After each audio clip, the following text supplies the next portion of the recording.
vamos conversar sobre encerrando a temporada de escassez, certo? Beleza? Então vamos lá, pessoal. Olha, eu vou dar espaço para tirar dúvida depois e tá tudo anotado. Se vocês quiserem, depois eu passo para vocês anotar. Então, primeira coisa, o espírito de escassez, tá certo? Ele é algo que a própria palavra, de certa forma, já faz uma referência a isso. Ele vem para roubar algo. Ele vem para gerar uma falta na sua vida, tá certo? Então, escassez é algo quebrado, algo faltando, algo fora do lugar, né? Esse final de semana até a Iane estava comigo no treinamento, se falou muito disso, da prosperidade. A prosperidade, a abundância é tudo no lugar, aliás, nada quebrado, nada faltando e nada fora do lugar. Nada quebrado, nada faltando e nada fora do lugar. E a escassez é o contrário. É você ter alguma coisa quebrada, você tem alguma coisa que está faltando, você precisa de um material, você precisa de um sofá, você precisa de uma televisão, você precisa de um mix na sua cozinha, você precisa de um produto novo, está faltando alguma coisa. Ou você está acumulando coisas quebradas. A gente até já falou, se você tem coisas quebradas, dá fim, joga fora, lança fora, doa, oferta, faz qualquer coisa. Faz um negócio, bota para frente. Não cai no erro de ficar acumulando tralha na sua casa, porque isso atrai um espírito de escassez, tá certo? O diabo, ele veio para roubar, matar e destruir. E isso é que gera o início da escassez. A escassez é um desejo que nasce no coração de Satanás, tá certo? Se ele tivesse um coração, estaria nascendo lá no coração dele esse desejo, assim, ai, como eu queria que os meus filhos tivessem escassez.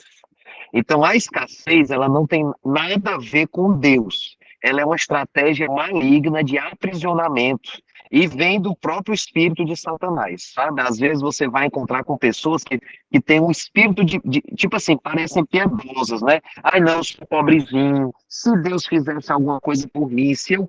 Ai, Deus me confiou o deserto, por isso que eu vivo no deserto. O seu meio tem que proporcionar um espírito de abundância, tá bom? Daqui a pouco eu abro para a pergunta, tá certo? Algo que é uma estratégia de Satanás de aprisionamento. Então, Deus não tem absolutamente nenhuma parte com a escassez. E aí você encontra de vez em quando um irmãozinho que chega lá e diz assim: ah, mas Deus me confiou o deserto, eu sou um missionário dos desertos, eu vivo passando necessidade, eu vivo passando fome, eu vivo doente. Ai, e a pessoa chega a se orgulhar da escassez. Ela gosta de falar para as pessoas o quanto ela tem sofrido por Deus. Mas, meu querido, entenda uma coisa: Deus não pediu que ninguém sofresse por ele. Deus enviou o próprio Filho para sofrer tudo que era necessário, para não precisar que nenhum de nós sofrêssemos absolutamente nada. Ele já fez isso através de Jesus. Então, não precisa ninguém se levantar para sofrer por Deus ou sofrer pela obra de Deus. Ai, mas tem os Martins, tem não sei o que mais lá. Meu querido, eu estou falando daquelas pessoas que têm uma mentalidade de exaltar a pobreza, de exaltar a falta, a escassez, como se tivesse um coração contrito diante de Deus. Eu não estou falando de uma pessoa que dá a sua vida pelo Evangelho. Eu estou falando de uma pessoa que passa dificuldades e acha bonito passar por dificuldades como se isso fosse agradar a Deus, e não vai, tá certo? Esse espírito a gente encontra lá nos espias. Lembra que eu falei na semana passada dos espias que foram olhar a terra de Canaã? Tiveram 10 que voltaram e falaram de forma desfavorável. É assim que acontece com a gente também. O espírito de escassez, ele olha para as provisões de Deus, ele olha para as promessas de Deus, ele reconhece que aquilo é de Deus, ele reconhece que é bom, mas ele se acha inferior, ele se acha incapaz, ele se acha incompetente, ele se acha não merecedor. Ele olha para aquilo e diz: é demais, não dá para mim, tá? Então, eu vou primeiro 6 pontinhos para a gente lembrar do que a gente viu na semana passada para poder ficar aqui registrado também. A gente está engajado numa guerra. Todo mundo que está aqui sabe disso de cós salteado, tá certo? Contra as hostes de Satanás. Não é só contra Satanás, é contra Satanás e seus demônios. Quer a gente aceite ou não, quer a gente tenha um comportamento de guerra ou não, nós estamos inseridos nessa guerra. Nós fomos engajados nessa guerra no momento em que nós nascemos. Isso não é porque você aceitou Jesus, é você entrou no mundo, você está numa guerra pela sua alma, tá certo? O nosso inimigo é Satanás e os seus exércitos do mal. O campo de batalha, nós aprendemos que são 3 campos de batalha: a mente, os ares e a terra. Hoje nós vamos tratar só da mente, tá certo?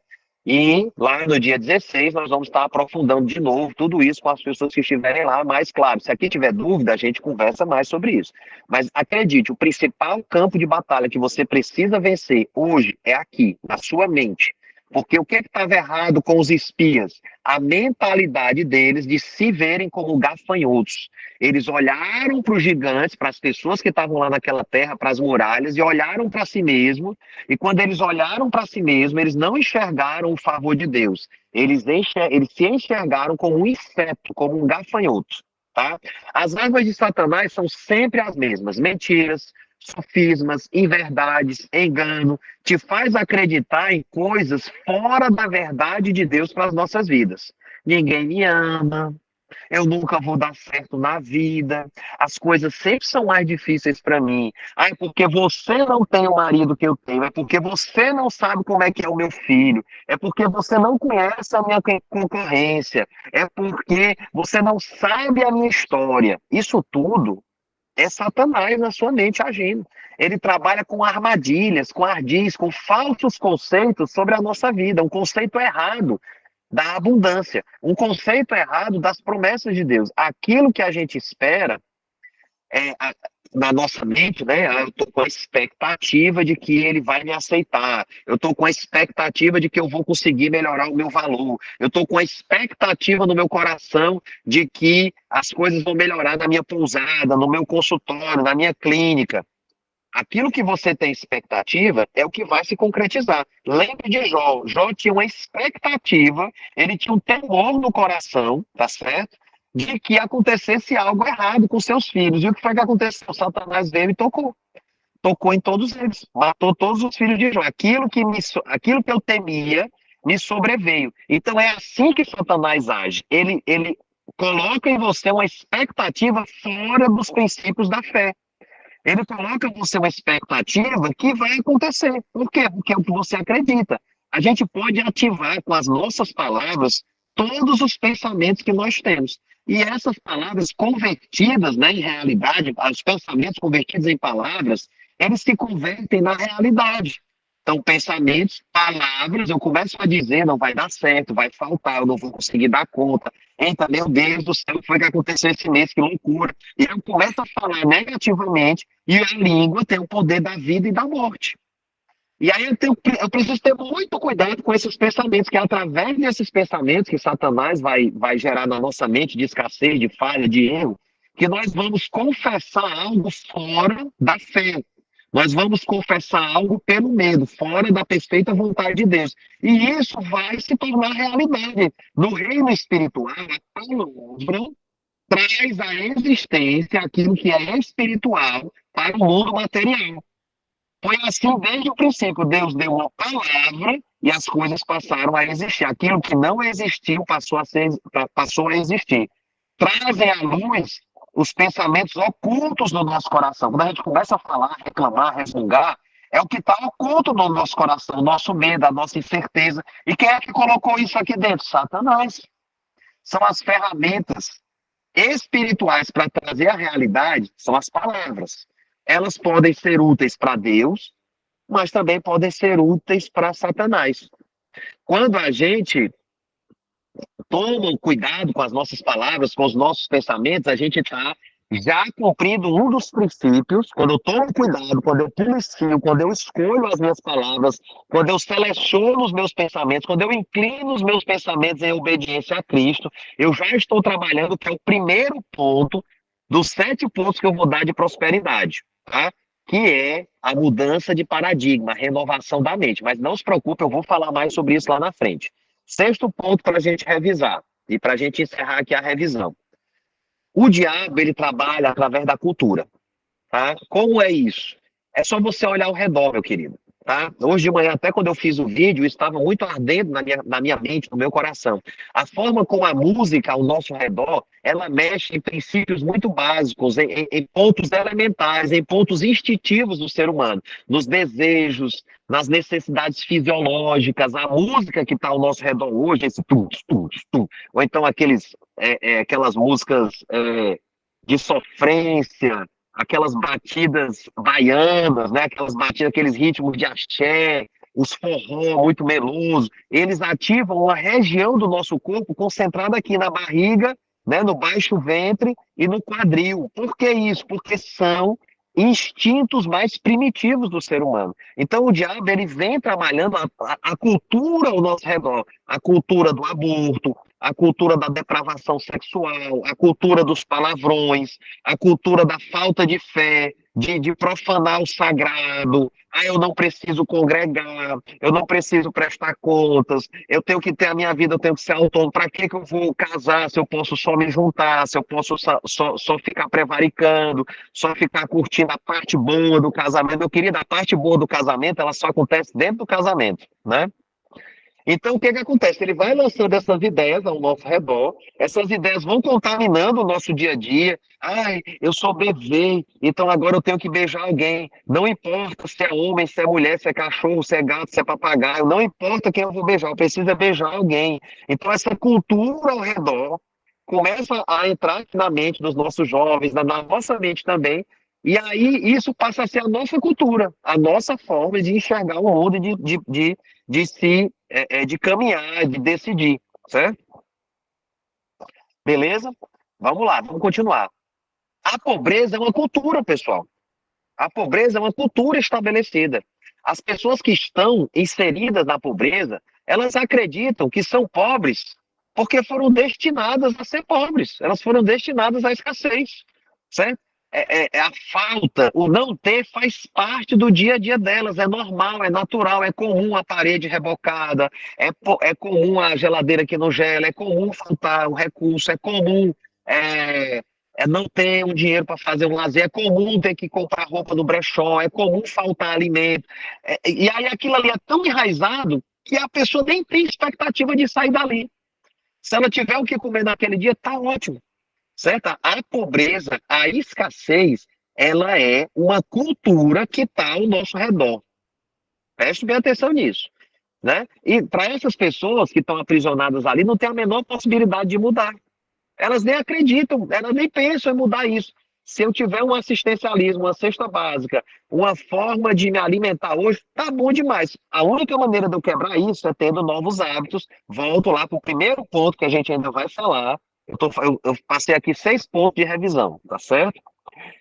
O diabo, ele aposta pesado na cultura, porque ele sabe que através da cultura uma cultura musical, uma cultura alimentar, uma cultura de escassez, uma cultura de filmes, uma cultura de educação, uma cultura de indefinição sexual, uma cultura de pornografia, uma cultura de lascívia, uma cultura de quebrar o sagrado. Ele sabe que através disso ele consegue deixar as pessoas aprisionadas.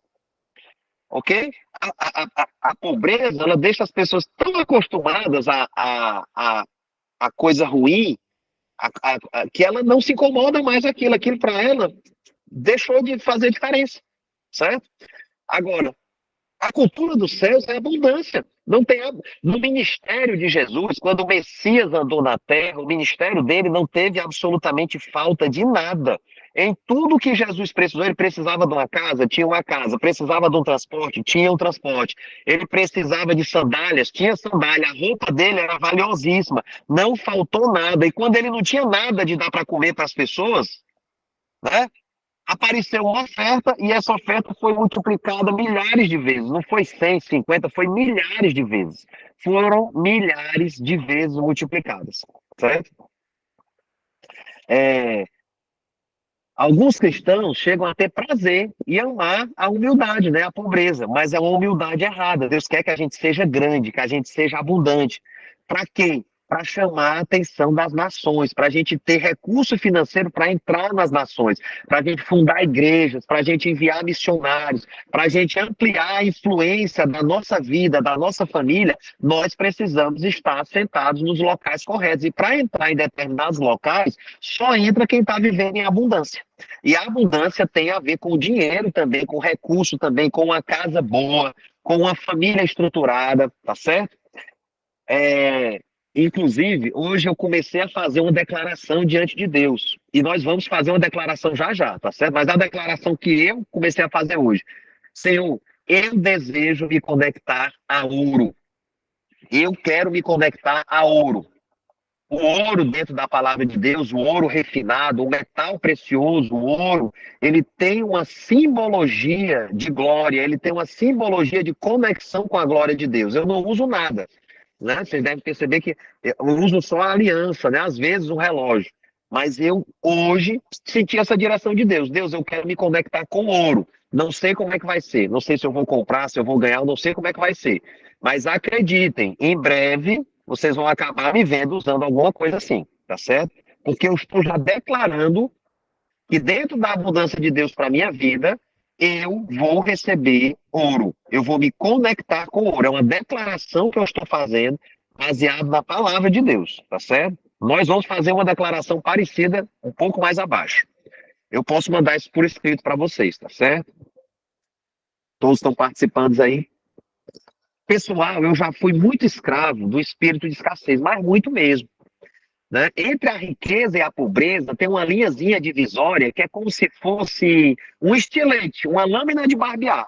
É um negócio bem fininho, sabe? Assim, é muito tênue. Você consegue passar da pobreza para a riqueza muito fácil, tá certo? E está totalmente relacionado a como eu me posicionava. A minha posição era de escassez, vai faltar. Vai faltar. Eu ganhava dinheiro porque eu tinha medo de faltar. Eu tinha do meu lado, na minha gaveta, no meu quarto, tinha uma gaveta. Isso há, sei lá, 10 anos atrás, eu tinha R$ 10.000 nessa gaveta e tinha um valor em dólar também. Eu olhava esse dinheiro antes de dormir. Eu olhava lá na gaveta e dizia, eita, olha aí, tem R$ 10.000 aqui, olha, tem uns dólares ali. Uau! Se tiver uma emergência, R$ 10.000 há 10 anos atrás seria como se eu tivesse hoje talvez R$ 30.000 na gaveta, né? Um valorzinho expressivo ainda hoje, né? R$ 10.000 hoje faz diferença, tá certo? Então, o que que acontece? Onde é que estava a minha confiança? Estava no dinheiro. Onde é que estava o meu medo? Faltar o dinheiro. Então, isso teve que mudar na minha vida. Como? Faltando o dinheiro. Deus abala aquilo que pode ser abalado para que você entenda o que não pode ser abalado. O que não pode ser abalado é a nossa conexão com Deus. A nossa conexão com Deus, ela nunca pode ser abalada. Ok? Fazendo sentido aí, pessoal? Deus, ele não deixa de agir na nossa vida porque ele não quer ou porque ele não tem poder. Ele simplesmente não age na nossa vida porque a minha postura de fé não atrai ou não permite a ação dele em meu favor. A minha fé, os meus pensamentos, a minha palavra, a minha postura de fé, a maneira como eu me posiciono diante dos desafios, impedem a ação de Deus. Vou dar alguns exemplos aqui. Deu a história lá do BS Designer. Deus falou para mim, vai lá que você vai atender lá. Se eu não tivesse ido, nunca ia acontecer. Mas o que que eu fiz? Eu obedeci. O que foi que aconteceu? Apareceu a sala. Eu orei, disse assim, Deus, eu não posso fazer uma sociedade com qualquer psicólogo. Aí eu conheço um cara cristão, bem casado, certo? Tem menos tempo de experiência do que eu, mas deu para perceber que é um cara de muita cultura, de muita leitura, muito equilibrado no discurso dele. Ou seja, na sala dele, eu olhei a sala todinha, os livros que tinham lá, os quadros que tinham lá. Não tem absolutamente nada que deixou a minha orelha em pé. Nada. Tudo direitinho, tudo bonitinho e tal. Ou seja, é um ambiente em que eu posso estar em paz. E eu senti muita paz na conversa com ele. Nós já fizemos um acordo, eu já posso atender lá. Aí, Fabrício, e aí, será que vai ter paciente? Pessoal, o que que vocês acham? Vocês acham que vai ou não vai ter paciente? Meu querido, eu tenho a certeza absoluta que vai ter paciente. E eu tenho que ter essa postura de fé. Não apareceu nenhum paciente ainda. Mas a quinta-feira eu vou mandar uma mensagem para ele dizendo que ele pode deixar a quarta-feira reservada que eu vou para lá. Próxima quarta, né? Por que que eu vou fazer isso? Pela fé. Porque a fé, ela age antes da gente ver. Ela age antes do meu paciente me ligar. Eu tenho que botar o meu na reta, meu querido. Eu tenho que botar a pele no jogo. Eu tenho que botar o skin the game. Eu tenho que agir de acordo com o que eu acredito e falar aquilo que eu acredito. Todo o resto é muleta espiritual. Todo o resto é muleta espiritual, tá certo? Certo? Então, como é que a gente vence essa guerra? Primeiro ponto. Mudança da mente. Quando eu mudo a minha mente, eu tenho que mudar a minha cultura junto. O meu ambiente cultural precisa mudar. O nosso futuro, pessoal, ele, infelizmente, ele está determinado pelo nosso passado. E hoje, as minhas decisões hoje, eu estou definindo como é que vai ser o meu futuro pensando no meu passado.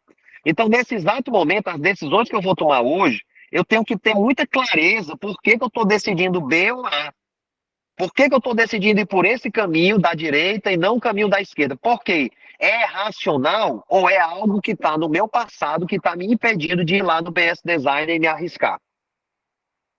A minha cultura de escassez estava me dizendo, você não vai ter paciente, é arriscado demais. Como eu conversei com o Vinícius, né? Você não tem nem roupa para se vestir lá, né? Foi interessante que quando eu fui lá, eu usei uma roupa que não era a que eu pretendo atender, mas uma roupa mais elegante e tal. E quando eu cheguei lá, o meu colega estava vestido parecido comigo. Eu digo, opa, já tenho até a roupa. Já tenho até a roupa. Olha só, ele está vestido parecido comigo, né? Então, já estou bem, já me senti melhor, né? Então, eu preciso ir cuidando das minhas decisões para saber claramente se essas decisões elas estão olhando com o espírito de escassez passado ou se eu estou olhando para as minhas decisões com o espírito da esperança da fé, da existência das coisas no futuro. Onde é que está o meu olhar? Se o meu olhar estiver no passado, eu estou aprisionado, eu não vou conseguir avançar. O meu olhar tem que estar no futuro que Deus me falou que vai me entregar. Ok?